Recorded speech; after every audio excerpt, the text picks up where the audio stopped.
Namaskar, good afternoon to everyone.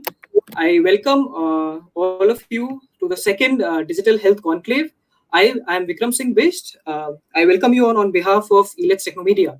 Previously, on this day, we have wrapped up our inaugural session and the first panel discussion of the day, that was the National Digital Health Mission, and in which we were accompanied by some of the government dignitaries and stakeholders from NIC, NHA, Ministry of Health and Family Welfare, and Ministry of Electronics and Communications. We have received some wonderful insights from them, and I assure you that the next panel discussion, which is the COVID-19 and digital transformations, key lessons learned, will be equally insightful. Because we are joined by some of the biggest hospitals across the country. I welcome Dr. Atul M Kochhar, Chief Executive Officer, NABH. Welcome, sir. Welcome. Thank you for your time and taking out time and joining the session. Dr. K. Hari Prasad, President, Hospital Division, Apollo Hospitals Enterprise Limited. Welcome, sir. Mr. Gautam Khanna, Chief Executive Officer, PD Hinduja Hospital. Welcome, sir. Mr. Rupak Barua, Director and Group CEO, AMRI Hospitals Limited. Welcome, sir. Thank you for taking out time. And Mr. Rajiv Sikka, Chief Information Officer, Medanta, the Medicity. Welcome, sir. I would like to welcome Sameer Mehta, Mr. Sameer Mehta, the Executive Vice Chairman, Dr. Mehta's Hospital, and President CHO. He will be moderating the session. I hope we will be having a wonderful session ahead. Over to you, Mr. Mehta. Thank you, Vikram. So welcome all of you and welcome to our audience. I hope that you're all excited to hear some of the latest about digital transformation and how we can prepare for the next wave of COVID, as well as some of our learnings from the last wave. So I think let's jump in and perhaps we just go round robin. I'll start with you, Atul, and then we can go around the group. Most of us are old friends, so I think the idea is to have a little bit of push with each other to go to some of the deeper insights. And an opportunity for the audience to pose some good challenging questions to the group. So feel free to share any questions throughout on chat. We are tracking chat. That's one. I think let people have a little bit of free flow conversation. And if anybody wants to butt in, either raise the hand or feel free to jump in at a break. I think we'll figure out how to moderate it as we go through. But let's start with a really simple view of the world. And that is, and I'll start with you, Atul, and then perhaps we just go around the room, Rajiv, Gautam, and some of the others, Hari. COVID has shaken the world, but it has pushed the digital agenda to number one. Most people at the start of it were talking about digital tools. Now everyone talks about transformation because they've kind of like accepted that we need to move much faster and we need to do much more. But also the reality is some of the digital steps we did on wave one haven't really worked after wave one dropped and haven't continued and sustained themselves after wave two in certain departments. I don't, for example, see in pediatrics and cardiology the same amount of zest and excitement around telemedicine and telehealth that I did before. But for the tele ICU service, I still see some fantastic traction that continues to build. For the digital transformation around using AI tools or image recognition tools in rural India has continued to build, even though wave one and wave two have kind of like died down, because people want their reports on imaging very fast, right? And that is something I think, especially Rajiv, last time we spoke, that was a great example I learned from you. So I think what we'd love to hear, and Atul, if you could share with us what you're seeing across first the NABH hospitals and many of the smaller hospitals in your entry-level standards. What components of digital transformation are you seeing as successes, and what are you still questioning, are they working or not? Over to you.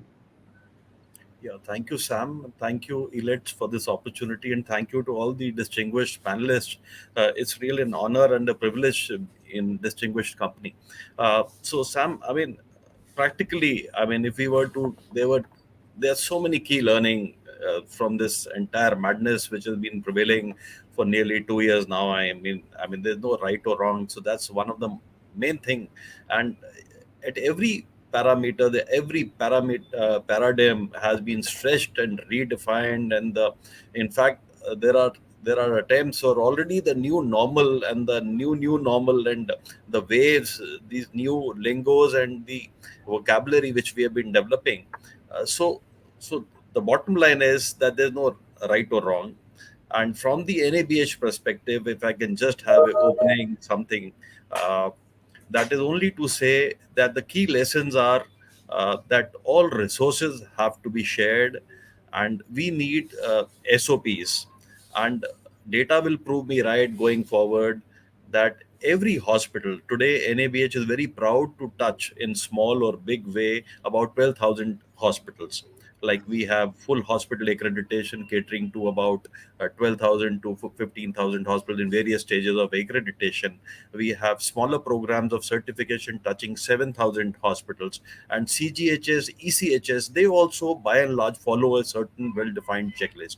So I can very unhesitatingly comment that these hospitals which were used to following certain drills, which were used to following certain norms or certain standards of infection control, or even for basic hand hygiene, etc., they performed better.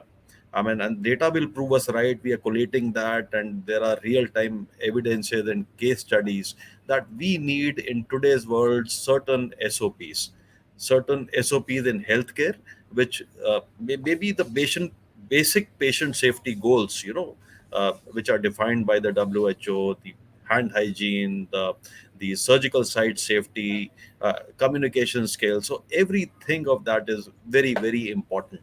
Uh, so that is just an opening comment, and I'm here to learn. And we are keenly guided every day by our partner hospitals, by new suggestions, by their experiences. We have drafted them in our newsletter. So I think the world is still at a learning stage. Uh, and as we go, the pandemic is still taking shape, and there's still a very real threat of the future waves, the innumerable mutants, the vaccine hesitancy. So, in amidst all, the core area which is going to redefine the future is the technology part. So fortunately, I mean, it was always there in the wings, so that has come center stage. And this technology, I mean, it's a boon. I mean, it's a low hanging fruit, and whatever cliche you may want to use, but this is the time. And for a country of our size, with our size of population and our diversity and developing nature in the tier 2, not only tier 2, tier 3, but tier 5 and 6 study cities, technology is the only the digital media, the digital ecosystem is the only way forward for narrowing that provider versus providee gap. So I mean, these are just opening thoughts, and back to you, Sam. But I think I'm very optimistic on going forward on the incorporation of digital technology into every sphere of life, and particularly into the healthcare. Thank you. Thank you, Atulji. And if we can jump to some of the others here and maybe start with Hari and then Gautam and then my dear friend Rajiv. And I don't know if Rupak is on. If you could turn on your camera, it will help. Could you talk a little bit about some of the successes and the failures? So coming back to specific areas and instances of digital transformation that have succeeded in your sphere of understanding. Yeah, thank you, Sam, and thank you, Elets, for having me on this wonderful panel, and look forward to learning a lot, especially from the tech giants who are on this panel. Yes, we were all more into clinical medicine and physical medicine, which were the in things before the pandemic came in. But pandemic has taught us and has literally forced us to embrace technology and move towards technology. But I have a certain view about this, and that is pandemic is nothing short of a disaster. And one of the fundamental principles of handling a disaster is to have a unified command and control system. But unfortunately, that was the one which was lacking, and that is still lacking, and probably the way we handle the pandemic and the way we're going to handle the pandemic would continue to be suboptimal if we don't get into this command and control system across the country. I know a lot of us, we've been facing multiple issues. Both we had to deal with policies, decisions, and rules and regulations framed at the national level and then at each of the state level. So there were multiple things that we were having to face, and I really hope that there will be a day when there will be a central command and control system for at least this disaster-like situation. And this is going to help technology in a big way, because technology adoption and sustenance of technology over an extended period of time and to become a part of the new normal, standardization is critical. Today, it is not standardized, it's all over the place. And each of us are doing it the way we want to do it and we like to do it, because there are no prescribed standards which are available at this point of time. So I think this is an opportunity which we need to make use of to create some sort of a standardization, whether it's for a teleconsult, whether it's for teleradiology, whether it's for EICU. There needs to be some sort of standardization, because at the end of the day, we want data. We want to be a data-driven healthcare system. And unless we collect data, relevant data, in a format which means the same to everybody, and at the same time, which is collected in a smart manner, a manner in which it could be analyzed and throw up solutions for the future. And I don't think we are anywhere close to that at this point of time as a nation. And I think that is a huge opportunity which this pandemic has thrown up, and we would need to move towards that. And as Sam said in the opening remarks, technology which was lying dormant for years, we knew telemedicine existed, we knew teleconsult existed for ages, but we never used up. But the pandemic propelled it into the forefront. But I think we need to look at the next level of it at this point of time, in terms of making this technology sustainable, making it useful, and also making it futuristic. I'll stop there with the opening remarks and look forward to hear from the others. Great. I think that was very honest. Gautam? Thank you, Sam, and nice to hear from the others. So I agree with the comments which have been made earlier. But I just want to add a couple of things here. See, this digital transformation during COVID, one thing was, of course, the government of India changed the policy regarding the telemedicine, and which really helped everyone across the country. But other than that, most of the hospitals had to do whatever initiative they had on their own. So there was nothing which was a national standard that, if you want to do tele-radiology, tele-ICU, tele-monitoring, remote monitoring, this is the standard you follow. Everyone did whatever they had to do. Even in simple things like a video consult, like a teleconsult, there was no standard thing. For example, if we will have a system where you can, doctor can give a prescription and everything will be typewritten, and you have records, you can access the old records on the system while doing teleconsult. This is on one extreme. It's like, just replacing the physical with the tele. The other extreme is tele is also just a WhatsApp call.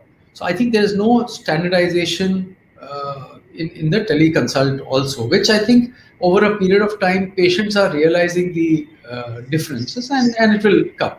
But some of the things which happened in the COVID, and we all know that many new innovative things came. For example, we started, COVID home care packages where we would monitor people at home, started using some data. A lot of the big change I saw was that, healthcare is a laggard in terms of technology adoption. I mean, all of us will agree.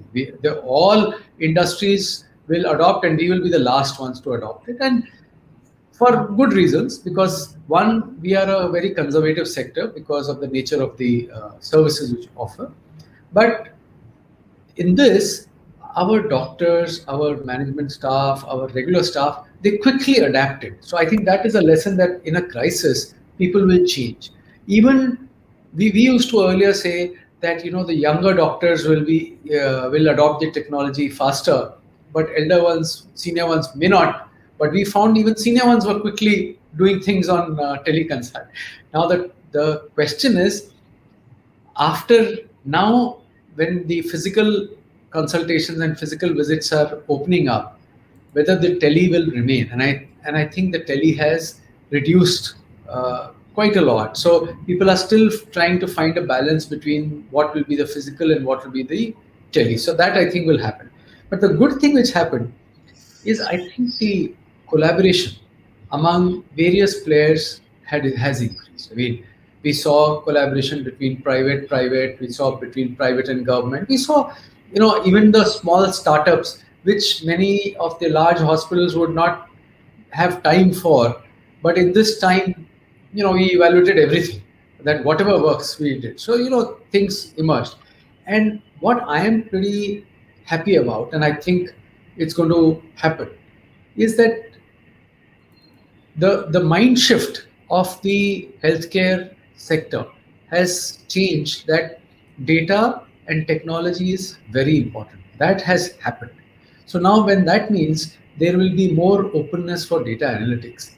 For example, we all know we have, hundreds of thousands of patient data in the hospital. But how many times have we analyzed to see which population cluster is giving what kind of disease patterns? May not be relevant for individual hospital, but maybe in some aspects. So, that kind of analytics, whether are you getting some kind of is there a specific disease for which patients are coming back, repeat visits, or for a disease people are coming for second consult. These are insights which get from data. And I think that openness has happened.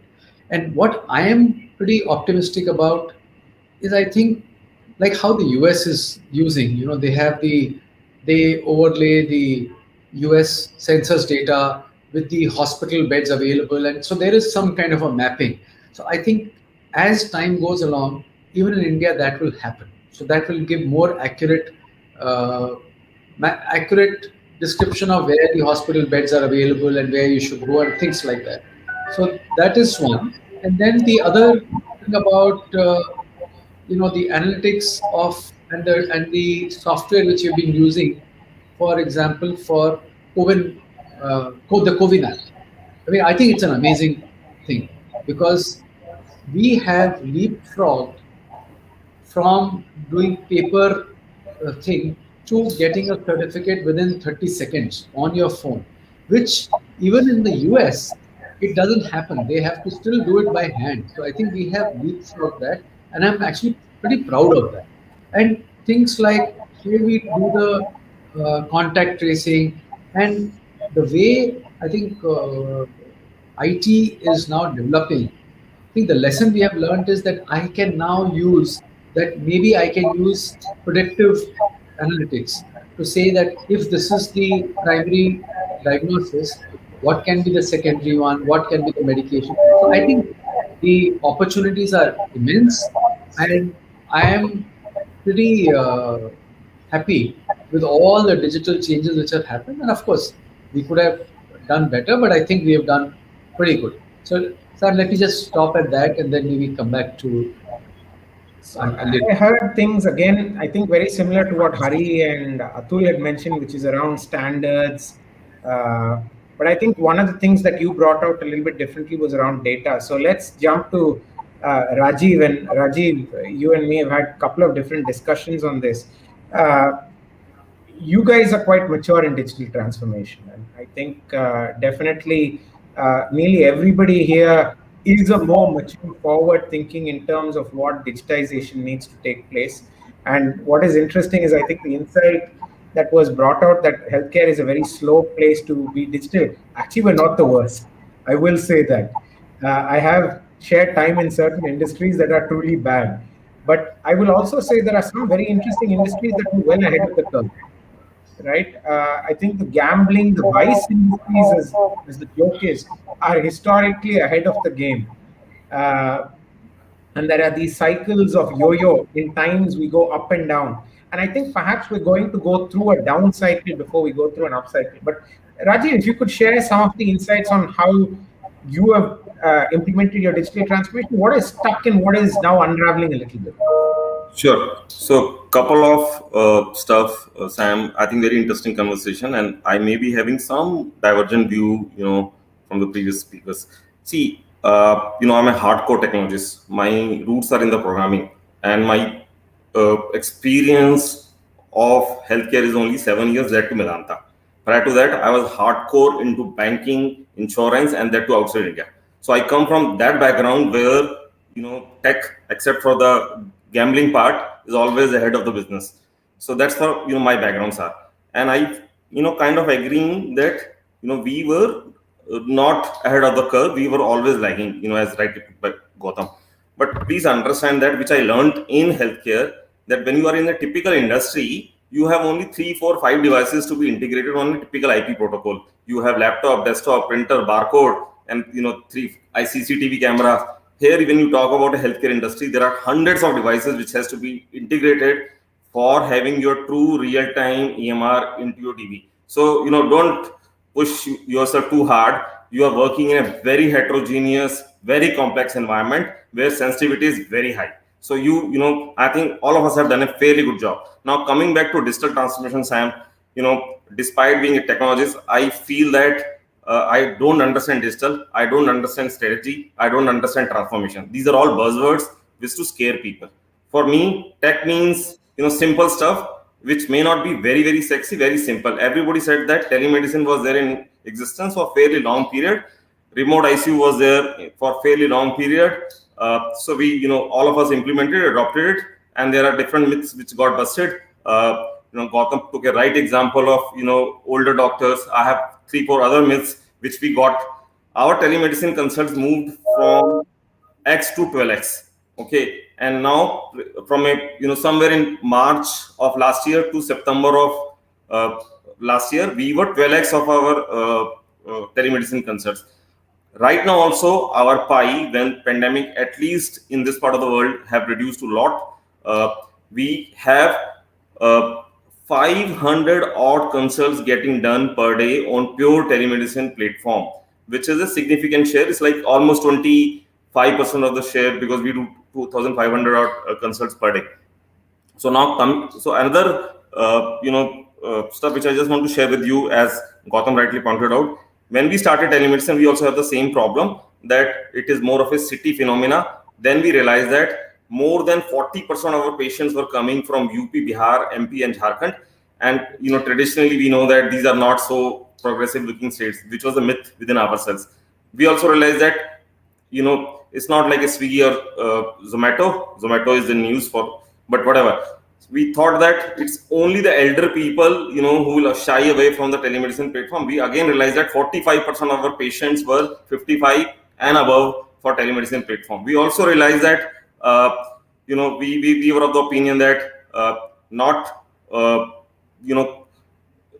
new patients will come to Medanta or any platform, because they have options to go anywhere. Only people who are captive, who are stuck, they will come. Again, we realized that more than 40% of the patients who got registered are purely new patient, and so on and so forth. Chronic versus not so chronic, serious versus not so chronic. Everything got busted, and each and every patient was coming in the platform. And I think I give full credit to all the doctors for adopting it so fast. And we keep gripping that these are the guys who hate tech like anything. Coming back to some of the other stuff, Sam, I'll give you example of simpler technologies. We put Amazon devices in the nursing unit and each bed unit. These are video devices. So during COVID, nurses were at shortage, and what we used to do is that instead of patient calling nurse bell, he used to call on the Amazon device, and from there we used to pick up what patient is asking for. So instead of a nurse going all the way to the room and then switching off the nurse bell, and there we do certain more stuff. Nurse, if a patient says that I need a blanket, immediately the call used to go to the housekeeping department instead of nurse coming all the way. Similarly for food and beverages. So these are simplest technology which we were able to do. I do remember when Delhi government came out with remote care during May and June of last year for COVID care at home. Nobody was aware. We went to district office and we were trying to understand what it means. Then simply within 48 hours, we were able to come up with a very simple UX by which is given to the patient based on an OTP. They used to enter their vitals. Nurse used to see it. Any stuff which is below or above a threshold, doctors used to get an alert, and then whole cycle went into picture. So if you look into purely from a tech perspective, these are like very low end technologies. So tech is not important. Important is use case. Tech is never sexy. Important or sexy is the use case. That's my basic gist about any tech, Sam, and I'm a strong believer of tech. And one more stuff which I just want to say is that we all keep saying that we have to have standards. See, especially coming to the healthcare sector, I realize that done is better than perfect. You don't have to look for standards, because if you start looking for standard, it will be ages and ages and ages and nothing will surface.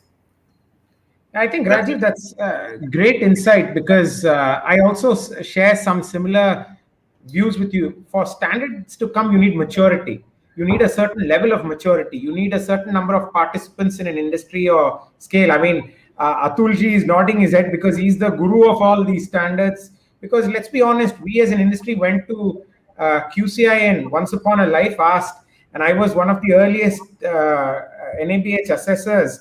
And in fact, we did our rehab course together, or certification course together with Atul. But one of the fundamental learnings I have is you can't have standards coming in unless you have enough players in the ecosystem and people buying into it. You look at NABH, which actually, if you ask us, has given us the most standards, and actually useful standards. Because let's be honest, there were standards local governments gave us. They weren't very good standards, or perhaps they were standards that weren't implemented in a uniform manner.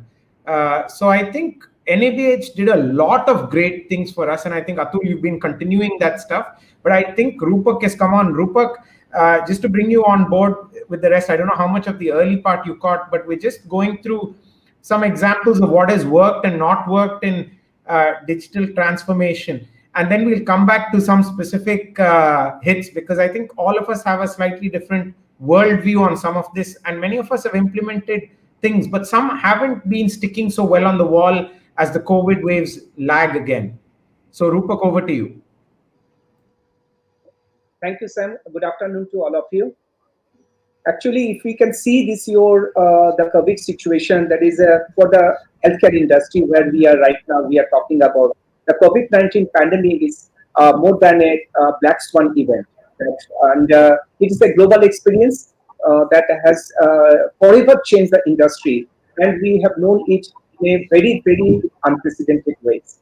Now, if we are talking about patient is consumers, this patient trust has been eroded, and the anxiety, uncertainty, and grief will require ecosystem players to, that fundamentally transform the way that services are delivered if they are to effectively address the gaps exposed by the crisis and rebuild confidence in the system.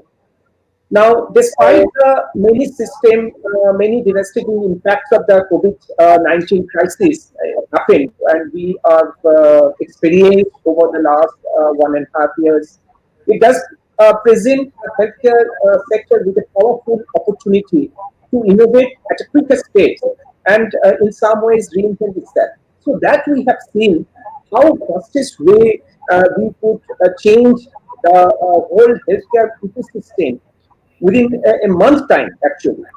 Now, once we have started this one, it was a very stressful, and sometimes that it's a chronic response environment, actually. That there is a real opportunity to take the organizational slug that has been built up over many years of status quo operations. Now, we used to continue with the kind of status quo operations, and we are managing the hospital, whatever the way. when we are talking about innovations and the digital part, you see that digital, of course, the last almost 15 years, we are all talking about that healthcare is a no way, and that is a digital transformation is inevitable for healthcare. That we are all discussing over the time, and but since we were continuing to some extent with our old process, and it was very very difficult for us, the providers part, to take this your forward, because that's the taker and the giver, actually both doctors and the patient, though both were not very comfortable. Now, as Rajiv and always talking about how this your particularly one segment, if we consider the telemedicine, how it has affected the organization in terms of growth, you could connectivity in terms of the patient connectivity, and of course in terms of the service which we could give it to the patient. So overall, you could see that we have changed the whole model. It was very difficult earlier to continue this your telemedicine. Hardly any number of cases we used to do. But considering the pressure and the inevitable situation, we could manage this your telemedicine in a much bigger way, much larger way. That was the first part, that is the innovation has taken place. And we could also see how many new startups or the existing organizations, those who are really engaged with this your telemedicine kind of an vertical, and they have started investing a lot. And we could see there is a almost, now the projection is that maybe the is a $5.4 billion will be the projection next 3 to 4 years by 2025, with the CAGR of 32%, 34% will be the CAGR part. That is the growth, that is the market that we can see. Even it has happened also in the western part as well. If you could see this, US also before this pandemic, it was around maybe the 3 billion is the total of your telemedicine, but they are estimating right now the digital transformation will take place almost $250 billion kind of a market. So we can see the enormous kind of a opportunity that we can see. Other than telemedicine, if you see, that is the number has started increasing and all the stakeholders actually got benefited out of this. Now, second part is that how the patient's connectivity.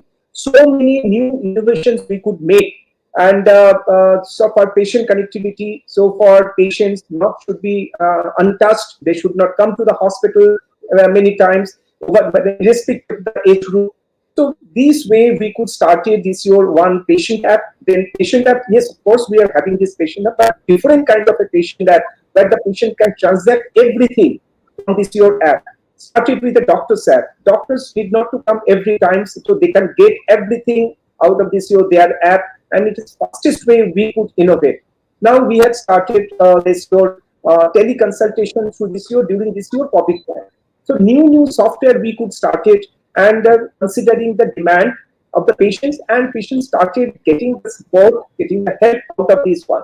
And then other than this one, we have started a major kind of a changes, if we can consider our field, that is your laboratory kind of thing, because we could see that the pathology is a major share of this year during this COVID time, and the patients, particularly in the vulnerable age group, 55, 60 above plus, they don't want to come to the hospital.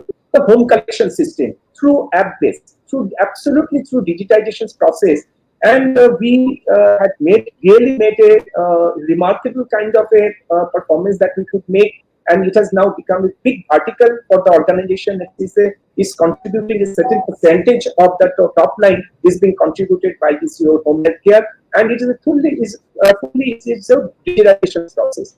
So there are many ways, and still we are continuing with many activities in terms of digitization part. We introduced during this COVID time, that's the robotic part, robot, just to reduce the patient, the doctor's touch with the patient, and also patient's connectivity. Patient can talk to their relatives and the friends or families. So during this time, we have introduced this your Vivo robot system, where the patients were extremely happy. So these are the things came up during this pandemic situation, unprecedented way we had made it. And really, we could keep patients in our custody, because you know that patients were very slippery. The patient can, if you are not giving services during this difficult time, during the crisis time, patient might go to some other place where they are getting more benefit out of this system. So that was our pressure, and every day we used to work for digital innovation, which are the areas further we can implement the digital part, and this way we could manage both our top line, bottom line, and the patient's service quality standard. And if you can talk about the CSAT, yes, of course, we could manage the CSAT as well. So both all these and areas of articles, if you see, that really we got benefited out of this. Your huge digital innovations took place during this, particularly during this COVID time. Thank you, sir. Thanks, Rupak. So let's take a gear change, right? And I want to actually talk and maybe have some mini groups here. There are discussions around making it very efficient from a customer point of view. And I think Atul had mentioned it at the start, Hari, Rupak, you, clearly customer is king, more from the B2C point of view. And then you have efficiency inside a hospital. And I think Gautam mentioned it a little bit. Clearly, I think Rajiv mentioned it a fair bit.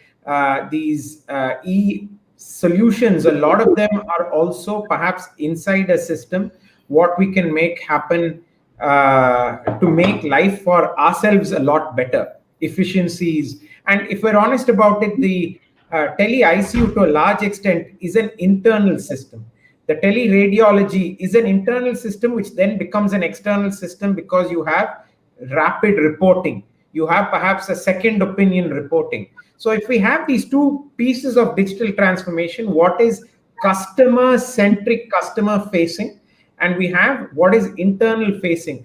And I'd like to just go around the room again to understand from you, what do you think will be the big bets that if you had to take, if you were given a budget of, let's say, $3 million, and the hard reality is, I think most people here, you look at that budget and you say, I wish. Except for perhaps Hari and Rajiv, who already have those budgets open to you. I think most of us don't have quite that scale of budget, at least in tech. And if I go to a small hospital, and I know, Atul, you're smiling here because there they don't even have the word budget for IT.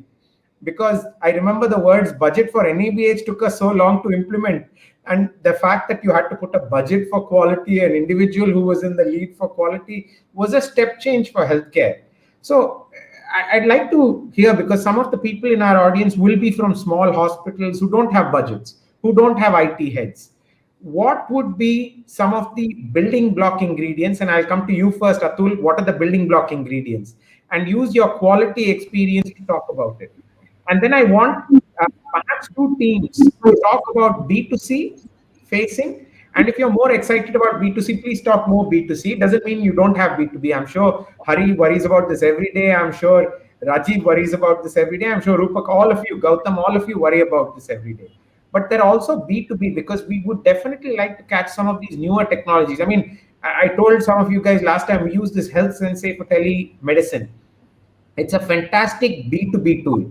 But for predicting insurance and something that goes outside, is we are using now this technology for insurance tech called Vitreya, that basically does the evaluation across different insurance companies and makes the failure rate of insurance claim backs for a hospital a lot lower. It speeds up the approval time because it converts the way our through machine learning how the insurance company has historically related back to us, and it puts that algorithm as a almost like, I would call it, a rule-based digital twin of an insurance company's responsiveness to the hospital, and therefore gives me a predictiveness on the bill, and these guys take the risk of the bill payment. So if it gets rejected, these guys pay us instead of the insurance company, right? If they approve it, but the insurance company rejects it, I get paid. And I thought that was fantastic, because that means that every month I get paid in advance rather than at the end of the month, right? From an insurance company, 45 days or thing, this Vitreya tech solved my problem in 3 seconds, right? Because if the guy billing knows his data live upfront that it's going to be rejected, he tells that to the customer. If he knows it's going to be accepted, he'll tell that to the customer, and he will happily, peace of mind, take that as risk, because the risk is offset. And I have then the telemedicine guys like Shivam that have been fantastic for us during this down cycle, that have been solving. So I'd love to hear about specific examples, specific tools that you've seen played, and perhaps some of the things that you would love to see at play. Is it the next AI assistant to a doctor? Is it an AI digital twin for a nurse? Right? I was on a pitch call with IIT this weekend, and I heard that there's a digital twin for every customer. And there's this company that's just raised $100 million, and all it does is digital twins, right? And it's the highest raised IoT company in the world. And I didn't understand it because, to a large extent, when you look at some of these, a digital twin is nothing special, right? The IoT world of smart manufacturing has been doing it for a long time. Banking, you'll be laughing at us, Rajiv, because you have a lot of these evaluation protocols to check whether that banking safety system is the same. You already have a digital twin of customers, right? So, Atul, let me start with you. Tell us a little bit about where you see this heading. Yeah, so thank you, Sam. And this has been a wonderful discussion, very insightful, and so many learnings and takeaways. Uh, my only submission is that at one end, you've quoted Vitria Tech and the IoT and all those sophisticated software. So that's basically and essentially the ground reality of our country also. So over the past 15 years, and why I take 15 years, because that's when NABH came into existence officially 2006. So we are 16-year young organization, and we've been having this tech industry and wonderful growth, exponential, etc. for a long time now. But the ground reality is that over the past 15 years, a decade and a half, we managed to create some wonderful islands of excellence. But if you go into the interior, the ground realities may be very different, which you said. I mean, the smaller setups, maybe foreign to the idea of basic IV budget also. So, and we are as good as the last link in the chain. So unless we reach out to the last man in the line, unless we make a difference, if we intend to make a difference or create what is our mission and vision of creating an ecosystem of quality, then we have to think maybe differently. So we managed to do a lot, and I totally agree with when Rajiv said buzzword. These are the buzzwords, whether they are around. Well, I'm very optimistic because we have begun. And he used another phrase that perfect is the enemy of good, which I totally agree. So that beginning, that good has come in. So first telemedicine guideline is already there that BOG gave on 25th of March last year. And these were already there, but many may not be aware, many of the the attendees, that it was illegal to give out a WhatsApp consultation. I'm a dermatologist, so we give used to curbside WhatsApp. We were always following, just like radiologists do, just like pathologists do. So these visual specialties have always been taken, second, third opinions, etc. But if you are to give out legally, I mean the tone was set, the document was drafted, and whatever form it is, it's been given out only on 25th of March 2020. So a beginning has been made, imaginations have been stretched, people have tasted this, and now this omelette cannot go back into an egg or a rubber band, whatever cliche you may use. So there's lots of optimism. That digital divide, that digital tech is the only key to bridging that huge divide between what let's say what is being offered by, let's say, Medanta or Hinduja or AMRI, or I mean these, or Mehta's hospital. I mean these are the islands of excellence. But if we do have to reach out to the furthest person in the line, and technology is going to do that. And the beginning has been made. National Digital Health Mission is there, National Digital Health Blueprint is there. There's so much work going on. There are comments being asked, as we know we are submitting. And just to cite an example, I mean, Dr. Barua, he quoted that Rajiv said that 25%, so that means 2,500 digital teleconsultations happening, right? But just to put things into perspective, the e-Sanjeevani project of the government of India has completed more than 75 lakhs. They're touching 1 CR now. 5 lakh free consultations, totally pro bono. I mean, paid by the taxpayer, of course. So that CDAC project, you just reach out, it covers everything. And all specialties are there, broad specialties are there, super specialists are being roped in. So it's the reach is phenomenal, actually. So 1 CR consultations and counting in the past 1 year, talking about budget 23,000 uh, plus crores as committed by the Honorable Prime Minister in the Parliament for the COVID response project, and technology is a huge part of that. So you can do the calculation. So policymakers have taken a note. The world is susceptible and amenable to, like somebody said, that senior citizens are liking it, actually. So the entire thing is going topsy turvy. There's so much dynamism happening. I think a large part of it is very to be optimistic about. There's medical value tourism waiting in the wings as soon as the travel say, the triaging, the working. I mean, the reaches are phenomenal, and technology has always been there. I totally agree with another report, Rajiv, that it's a very complex environment. We started out drafting a digital health standard because it's a very responsible uh, thing to be. The personal data protection law is there, the internet of interoperability, privacy, security, who's controlling that data. So all those things have to be thought about. People are thinking about that, and something positive is happening. So I'm very optimistic. Like you mentioned, what is going to be the future? Well, future is there, and rainbows will be shining and everything. So, but before that, lots of work will be there, and we must have a bottoms up approach, uh, because we must start working on the foundations and start from patient safety goals and continue building it to the moon. So I think I'll take a pause here. I think highly optimistic, Atul, and it's good to see that because I think you are right that we're only as strong as our weakest link. So let me move a little bit, and I think here Rupak, Gautam, and Hari, some combination of the three of you, if you talk a little bit about from a consumer-facing point of view. I'm not talking about our internal consumer. What do you think are the tools that will stick? You've heard from Atul, the e-Sanjeevani, everyone knows about it. Many of us and many of our physicians have volunteered to support building that out. I think that was a great use of public-private partnership to leverage both sides of the spectrum in a world where, look, India has to be jugaad. India cannot solve the American bloody first problem because America is not that great. Let's be transparent.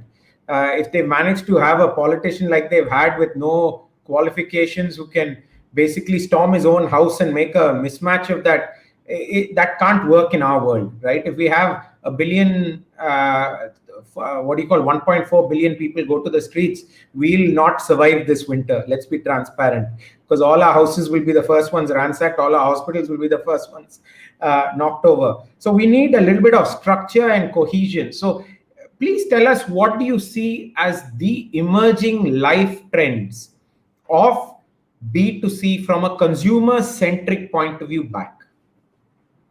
Sam, if I can go first because I need to log off in another 5-10 minutes. I think the best way to describe Indian healthcare is there are centers of excellence in an ocean of inadequacy. And I think technology is the one which should address and minimize this ocean of inadequacy and expand the centers of excellence. And there's a huge opportunity, and there's no limit to the opportunities that exist within the framework of that we call digitization or technology, whatever you want to call it. I would like to highlight two specific things, or choose two specific things. One of the critical components which needs to be addressed and which is being addressed, a beginning has been made, and I think it can become really big to address this, is the access to healthcare. A significant part of the country does not have access to quality healthcare, and I think technology can provide that access to healthcare, be it telemedicine, teleconsult, be it radiology, be it e-ICU, e-emergency, whatever you call it.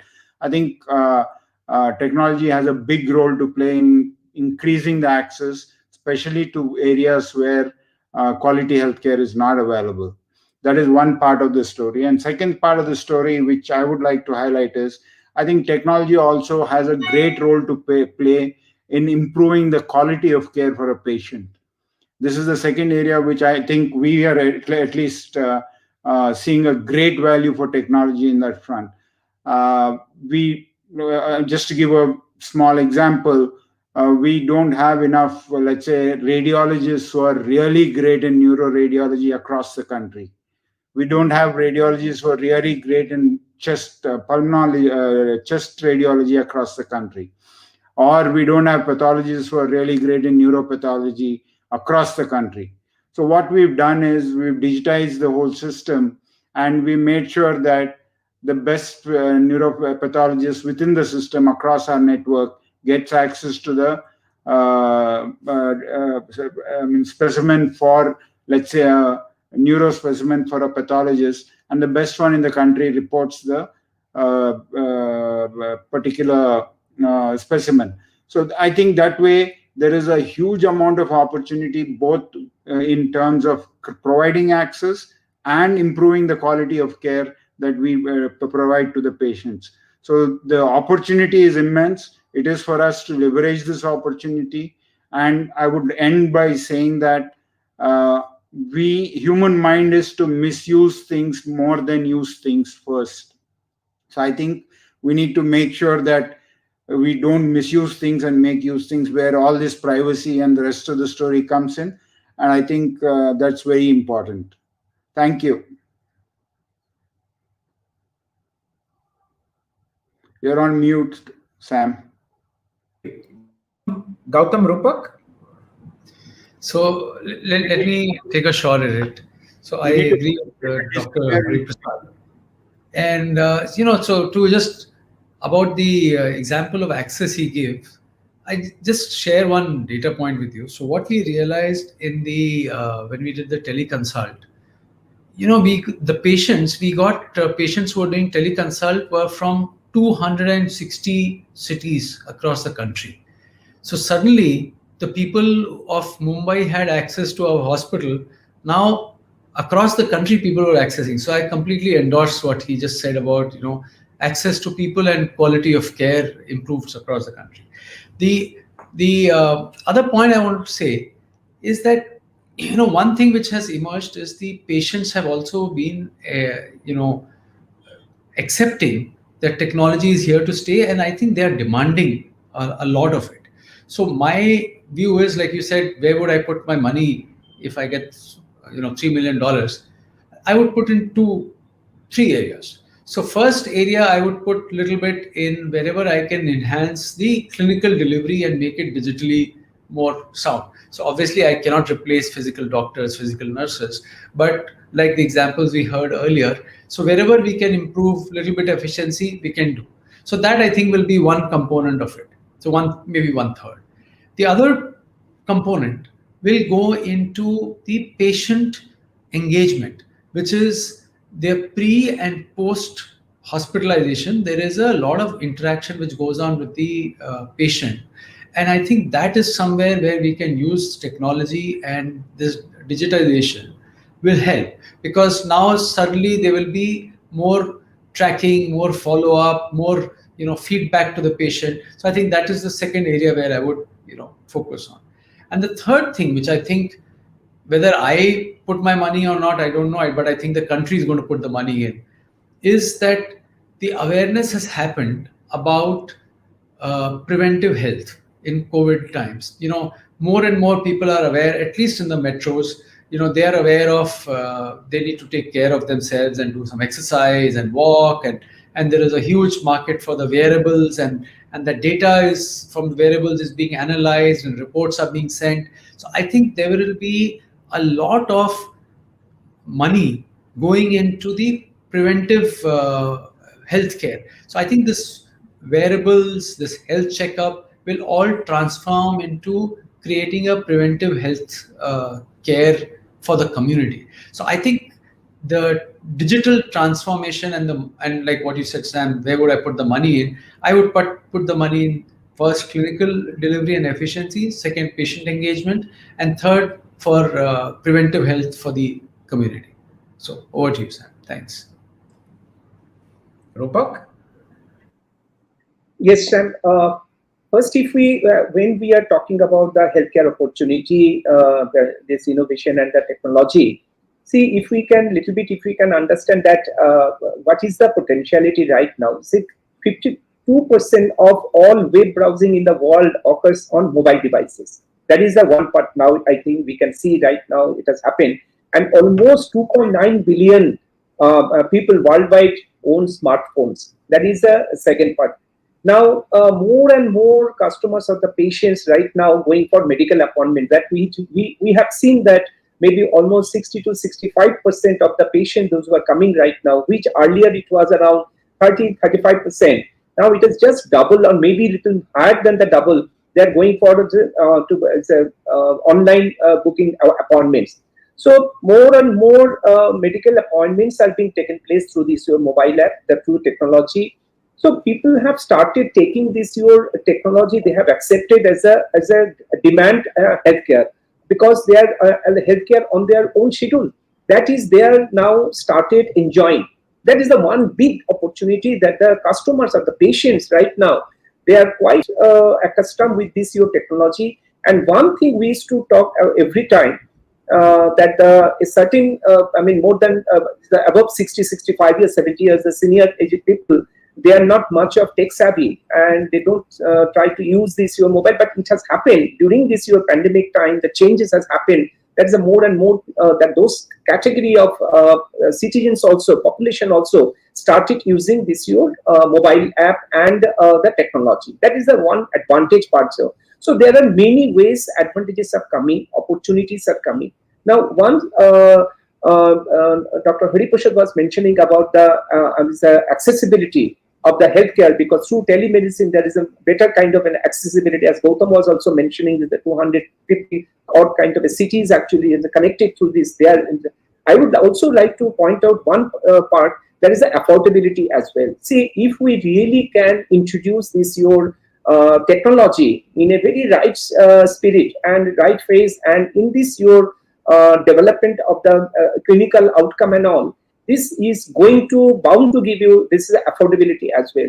You know that healthcare is very it's a ever increasing kind of a community, it's a commodity actually. And more of this your GDP increase, if you see, irrespective of the religious or the country, you will find there's more GDP is being registered by this your healthcare only. So if we can really introduce this more of your technology in this your patient's benefit, you will find end of the day patients, you can reduce patients' day of stay, you can reduce patient expenses as well, because you are monitoring through technology how many days the patient is staying, what are the kind of bill of materials you are issuing and you are using, and what is the outcome of this patient. Now value agenda is coming up. So each and every step of the patient's investment in this your healthcare, you can track, you can monitor that if I do this your one MRI, what is the benefit the patient will get out of that MRI. So this way, if you can really can use this your technology, that's the opportunity is enormous, and the patient's satisfaction, if you see, you will be able to really guide the patients in a much higher kind of a customer satisfaction. You will be able to achieve. That's my point for this. Interesting. So I think the reason I wanted to split this a little bit logic is because even when like the hospital leadership talks, right, we are hearing a B2C, but also a hidden B2B inside that, right? So cheaper cost sounds more like a B2B kind of solution, but with a B2C outcome. And I think people need to understand that a lot of B2C has, or a lot of B2B has a B2C footprint. It just takes a bit longer to get to a final consumer. So not every decision is simple. And I think, Atul, you already mentioned that, but let me come to Rajiv, and perhaps we got a few more seconds. So if there are any questions, please post them. But Rajiv, my last question to you, because you are a person who sees the future differently, right? You came in from a very different industry. What do you think if you had to you bid $3 million, you're starting from scratch, you don't have Pankaj Sani sitting on top of you telling you what to do in Medanta, and Pankaj is my classmate and my ex-McKinsey buddy, so I can get away with this. But what would you do? You have $3 million, you're starting from scratch. Don't tell me you're going to go start your own company. I can't save you from Pankaj on that. But what else would you do?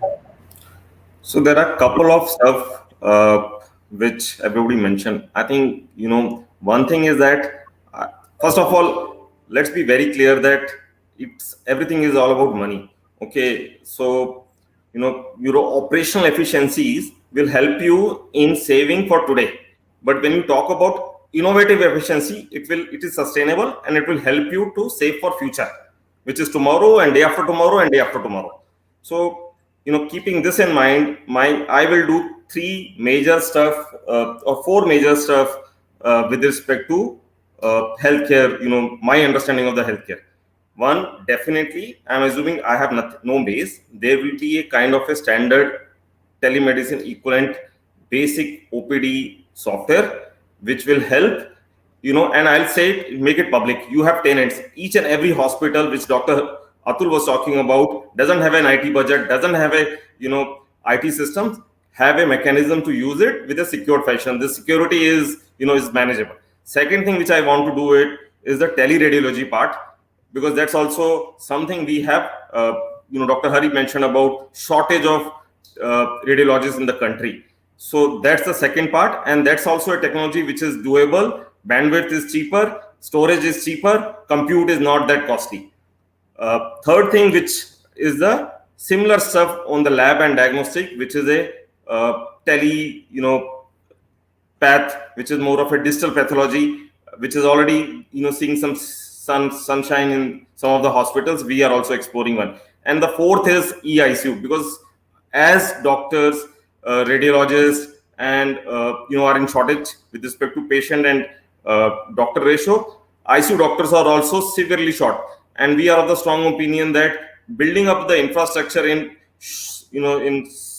town B, town C cities is definitely doable, but having those kind of doctors available in those cities is a challenge. So, and we are doing the similar stuff. We have set up an ICU in our other hospitals, where some of the doctors there are getting expert opinions from doctors in Gurgaon, because some of them are very seniors and have more experience. And so these are the 3-4 stuff, and I'm of the strong opinion in 3 million, I can do each and every of them for my innovative excellence, for my future saving.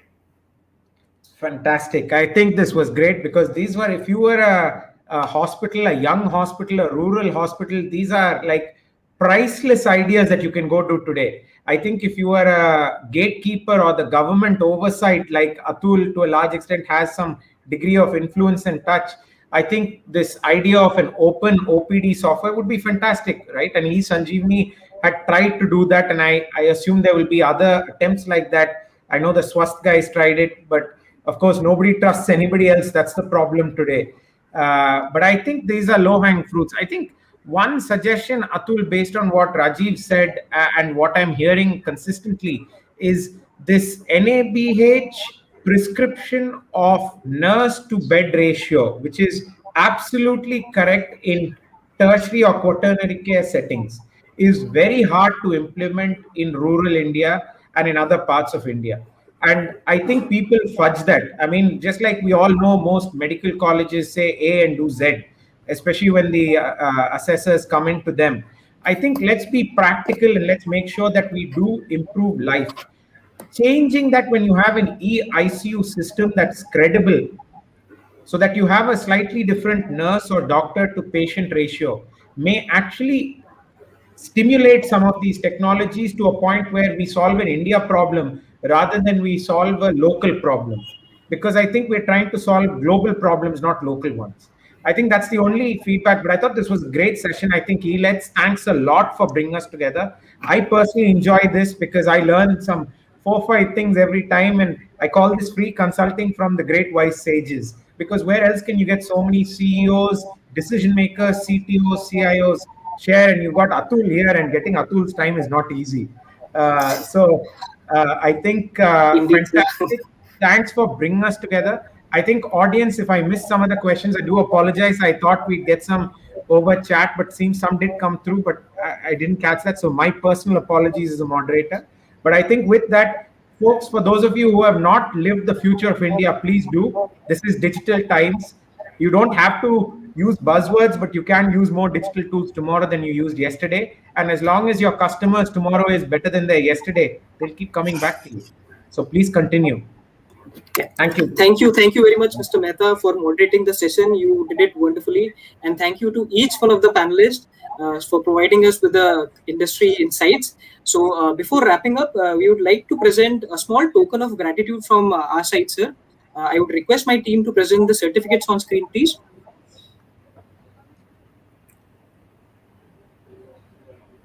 Yeah, thank you, Dr. Atul M Kochhar, for presenting your wonderful views. Thank you very much, sir.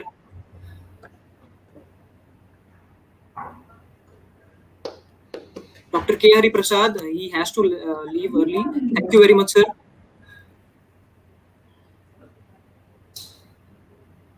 Mr. Gautam Khanna, Chief Executive Officer, PD Hinduja Hospital. Thank you for providing with the great insights on the industry, sir. Thank you very much. Mr. Rupak Barua, Director and Group CEO, AMRI Hospitals Limited. Thank you very much, sir. Mr. Samir Mehta, thank you once again for moderating the session. Yeah. And Mr. Rajiv Sikka, the Chief Information Officer, Medanta, the Medicity. Thank you for joining in, sir. Thank you very much. Thank you. And thank you, panel. Fantastic. Thank you. Thank you very much, sir. Next time they'll give us budgets, hopefully. This time they just gave us nice certificates. We'll bother you again, all of you. Always welcome. Always welcome, Vikram. Thank you. Okay, Thank you. sir. Bye-bye. Great. Thank you.